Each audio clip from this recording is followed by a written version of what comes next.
In the brightness of the wintry sun next morning, as it streamed over the breakfast table, he laughed at his fears.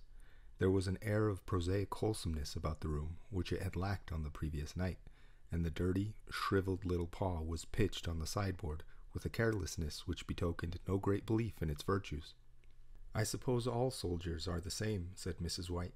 "The idea of our listening to such nonsense! How could wishes be granted in these days? And if they could, how could 200 pounds hurt you, father?" "Might drop on his head from the sky," said the frivolous Herbert. "Morris said the things happened so naturally," said his father, "that you might, if you so wished, attribute it to coincidence." "Well, don't break into the money before I come back," said Herbert as he rose from the table. "I'm afraid it'll turn you into a mean, avaricious man, and we shall have to disown you." His mother laughed, and following him to the door, watched him down the road, and returning to the breakfast table, was very happy at the expense of her husband's credulity, all of which did not prevent her from scurrying to the door at the postman's knock, nor prevent her from referring somewhat shortly to retired sergeant majors of bibulous habits when she found that the post brought a tailor's bill. "Herbert will have some more of his funny remarks, I expect, when he comes home," she said as they sat at dinner. "I dare say," said Mr. White, pouring himself out some beer, "but for all that, the thing moved in my hand. That I'll swear to." "You thought it did," said the old lady soothingly. "I say it did," replied the other.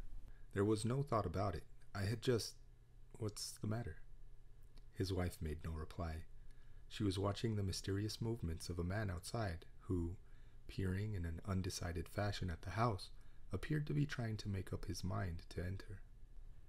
In mental connection with the 200 pounds, she noticed that the stranger was well dressed, and wore a silk hat of glossy newness. 3 times he paused at the gate, and then walked on again. The 4th time he stood with his hand upon it, and then, with sudden resolution, flung it open and walked up the path. Mrs. White at the same moment placed her hands behind her, and hurriedly unfastening the strings of her apron, put that useful article of apparel beneath the cushion of her chair. She brought the stranger, who seemed ill at ease, into the room. He gazed at her furtively, and listened in a preoccupied fashion as the old lady apologized for the appearance of the room, and her husband's coat, a garment which he usually reserved for the garden. She then waited as patiently as her sex would permit for him to broach his business, but he was at first strangely silent. "I was asked to call," he said at last, and stooped and picked a piece of cotton from his trousers. "I come from Ma and Megan's." The old lady started. "Is anything the matter?" she asked breathlessly. "Has anything happened to Herbert? What is it? What is it?" Her husband interposed. "There, there, mother," he said hastily. "Sit down and don't jump to conclusions. You've not brought bad news, I'm sure, sir," and eyed the other wistfully. "I'm sorry," began the visitor. "Is he hurt?" demanded the mother wildly. The visitor bowed in assent. "Badly hurt," he said quietly, "but he is not in any pain." "Oh, thank God," said the old woman, clasping her hands. "Thank God for that. Thank—" She broke off as the sinister meaning of the assurance dawned on her, and she saw the awful confirmation of her fears in the other's averted face. She caught her breath, and turning to her slower-witted husband, laid her trembling hand on his. There was a long silence. "He was caught in the machinery," said the visitor at length in a low voice. "Caught in the machinery," repeated Mr. White, in a dazed fashion.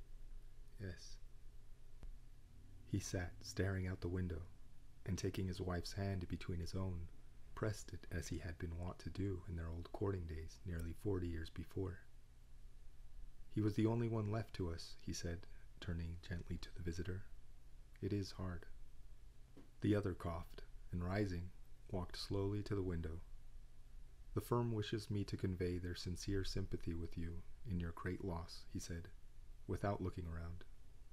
"I beg that you will understand I am only their servant and merely obeying orders." There was no reply. The old woman's face was white, her eyes staring, and her breath inaudible. On the husband's face was a look such as his friend the sergeant might have carried into his first action. "I was to say that Ma and Megan's disclaim all responsibility," continued the other. "They admit no liability at all, but in consideration of your son's services, they wish to present you with a certain sum as compensation." Mr. White dropped his wife's hand, and rising to his feet, gazed with a look of horror at his visitor. His dry lips shaped the words, "How much?" £200 was the answer. Unconscious of his wife's shriek, the old man smiled faintly, put out his hands like a sightless man, and dropped, a senseless heap, to the floor.